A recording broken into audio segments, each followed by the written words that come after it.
that they could not visually otherwise see. Maybe inside the Battlefield 6 memory, they can read this sequence of digits, right? I'm making shit up, but it may be the case that at a certain location, a certain number, like this hex 02, for example, indicates a unit at a particular location, and that location may be behind a wall, maybe behind a bunker, maybe someplace you visually cannot see.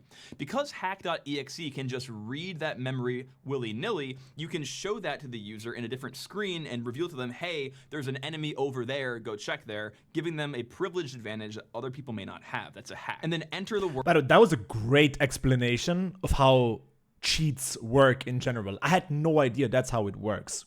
So as far as I can tell, a hack program is a program that is running parallel to the video game, and that program basically grabs information of the video game and reveals like line of code or whatever it is to basically reveal things that you shouldn't be able to see. It's like a game in a game. So he's doing a great job explaining how even like all of this works.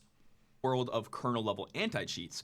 The games industry, unfortunately, has entered this really terrible trend where now every game publisher has effectively their own flagship anti-cheat software. Riot has Vanguard, EA has, I think, Easy Anti-Cheat, and Epic has something else. Like basically every publisher has their EA and Epic, they also have that?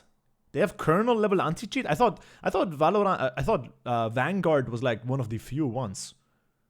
Okay.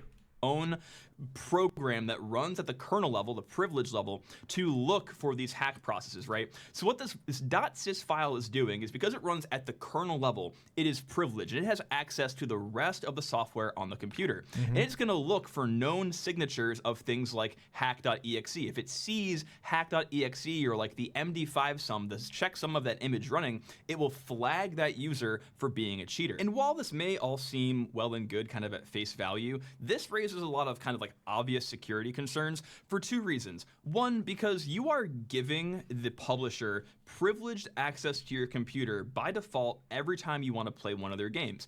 What if, for example, instead of looking for programs... Does that not... Easy, thank you for the sub, man. I hope you be happy, no love. I'm not playing League, I'm good. That are running like hack.exe, what if the publisher sees that I'm watching not porn.exe, right? And via some telemetry or something else, it picks that up and ships it back to EA headquarters or Riot headquarters. That's a violation of my privacy. I don't really like that. Also...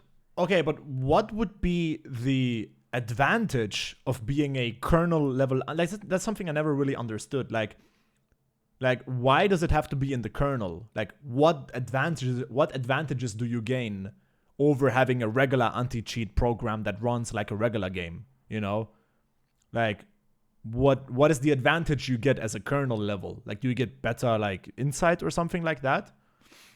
So there's a technical, more vulnerability side of